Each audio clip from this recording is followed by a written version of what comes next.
Good evening and welcome to Tucker Carlson tonight. During a roundtable with elected officials and law enforcement yesterday, President Trump took a question about the gang MS-13. As he has before, the president expressed his thoughts on the subject bluntly. We're taking people out of the country. You wouldn't believe how bad these people are. These aren't people. These are animals. Well, if anything, that's a mild description. Dogs are animals, and a lot of them sleep on the bed. You wouldn't want to be anywhere near MS-13. They traffic in drugs, weapons, and human beings, young girls.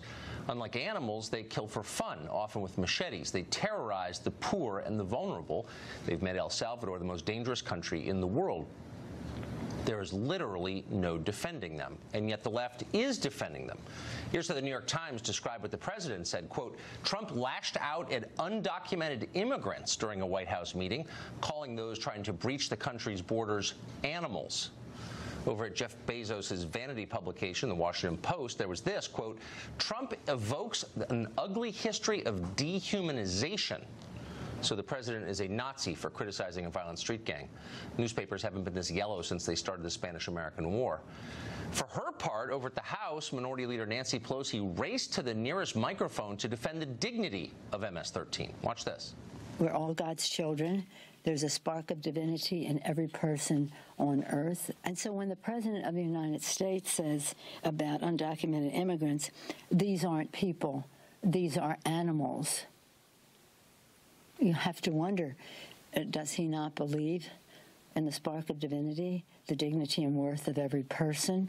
Every day that you think you've seen it all, along comes another manifestation of why their policies are so inhumane. Well, that's not just dishonest, though obviously it is. It's lunatic. Why would the left be defending the country's most violent street gang? Trump has made them irrational. That's part of it. But the left also senses a threat to its most basic worldview. MS-13 is a living reminder that the left's position on immigration is fundamentally a lie. The media tell you every day that every immigrant, legal or not, is a future brain surgeon or tech company founder. Therefore, immigration controls are unnecessary. If they admit that MS-13 is actually bad and must be stopped, they'd have to also admit that when some countries send their people here, they aren't sending their best. A lot of immigrants are great, for sure. Some of them are rapists, though. Some join MS-13. That's just true. They're not all the same because people aren't all the same. That's the point of our immigration law. They're not the same. We should sort the good from the bad. But that's too much for the left. It suggests that this might be a real country whose actual citizens have interests that are worth protecting. Yesterday on Twitter, the governor of California, Jerry Brown, went after the president's views on immigration, and he ended his tweet this way, quote, "We, the citizens of the fifth largest economy in the world, are not impressed." Citizens of the economy. That says it all. To the modern left, you're not an American with a culture and a history and a collective identity. You're a citizen of the economy, a cog in the machine of global capitalism. To Jerry Brown and Nancy Pelosi and their many donors, America is just another private equity scheme. Their pledge is different from yours. And to the economy for which it stands, one economy indivisible with open borders and low wages for all. That's the future they promise. Don't worry, it'll sound better in Spanish. Enrique Acevedo is an anchor for Univision. He joins us now. And Enrique, you seem like a reasonable person. How did you wind up with the group and the media defending MS-13? Did you ever think you'd be there? I don't think any human being is an animal, Tucker, but I'm not here to defend criminals, nor should anyone else. Yes, if you're for law and order, I don't think degrading anyone to less than human serves that purpose. You would expect the President of the United States to speak to our highest ideals and not just our worst instincts. So let's just to put this in some context, here are a couple recent headlines about MS-13. MS-13 gang stabbed man 100 times, decapitated him, and ripped out his heart, police say. MS-13 beat sex trafficked girl with a bat 28 times. MS-13 members in satanic shrine kidnapped, drugged, and raped a 14-year-old Houston girl. I could go on. When you hear those people described as animals, you get offended. Why? Why would people who do that need to be defended by you? What about what Trump said sort of got you going? I think we cannot pretend to look at this in a larger context. We cannot pretend that this is not part of a larger trend that started way before Donald Trump became president, a trend of criminalizing and dehumanizing all immigrants, not just the bad hombres. The question was about gang members who are operating inside the U.S. President Trump answered by calling those coming across the border animals. No, it was, I mean, look, I'm not here to defend all of Trump's views, but in this very specific case, he was asked about MS-13. He's been talking about this for more than a year, and he said they're animals. Now, you may not like the term, maybe it's imprecise or whatever, but I find it so interesting that you rush to the defense of MS-13. Is there no one else you can defend? There are not other worthy people being attacked? You need to defend a street gang that worships Satan and beheads people? Like, do you wake up in the morning and ask yourself, like, how did I get here? I'm a decent person. Why am I defending MS-13? I'm not sure what you mean when you say that I defended MS-13. I actually defending them. I started this interview by saying I'm not here to defend any criminals, especially and then you went on to defend them to say that they were dehumanized. No, I'm just saying that no human being is an animal. That's what I'm saying. Okay, so but dehumanizing someone doesn't serve the purpose of law and order. It serves the purpose of chaos and lawlessness. Okay. We're all animals, okay, just as a biological question. Maybe that the term is imprecise. Maybe you don't like it.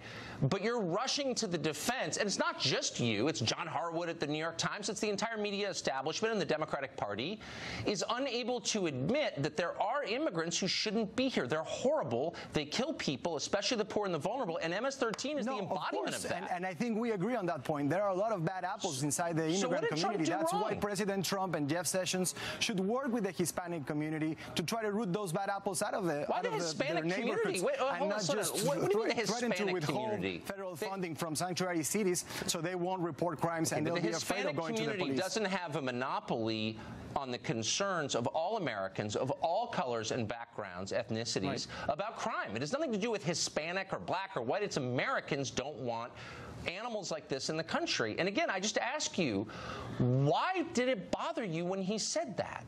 I just think it's weird. It's kind of a weird response. It bothered me because, I think you have to put things in context, and I'll do that for you.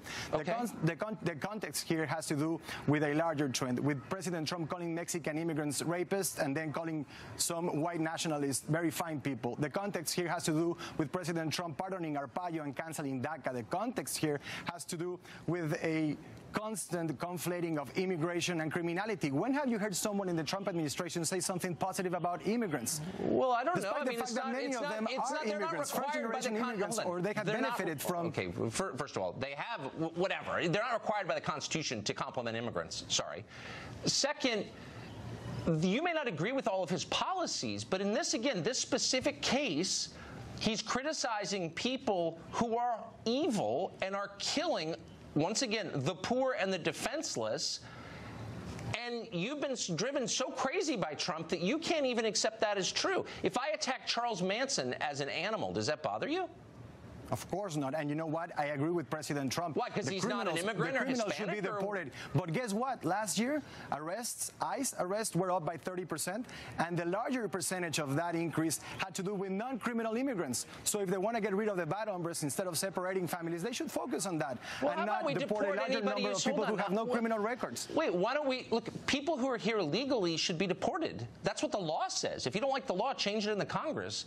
If you're here illegally, you should leave now. On dangerous criminals. I agree with that. They should focus on dangerous criminals. I think we should let's focus resources, time, and energy on those people, on the bad hombres. I'm sick of being bullied by foreigners about who we can deport and who we can't.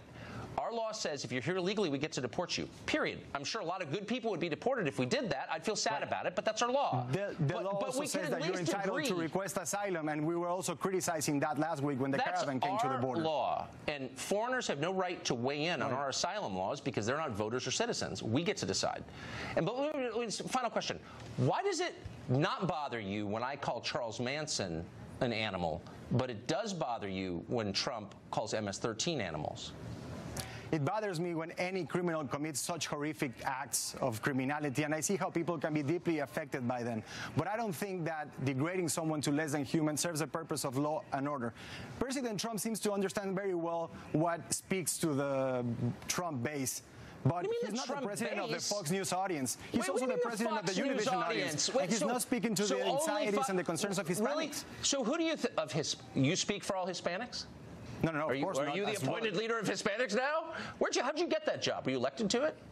No, I'm not speaking for all Hispanics. I'm saying the president should speak to all Hispanics. Very quick, let me ask you, who do you think the victims of MS-13 violence are overwhelmingly? Are they Fox News? Well, you know, who the overwhelming majority are Central American refugees who are fleeing that violence and trying to come into this country, but you're calling them people who are trying to take advantage of our legal system. The vast majority of the MS-13 and Nara Salvatrucha victims are the people in Honduras and El Salvador who are coming here. By the way, let me just say, last thing, I got to go. Please convince the Democrats to run in defense of MS-13. I think it's a fantastic campaign plank. I think it would be a major mistake to defend any criminal.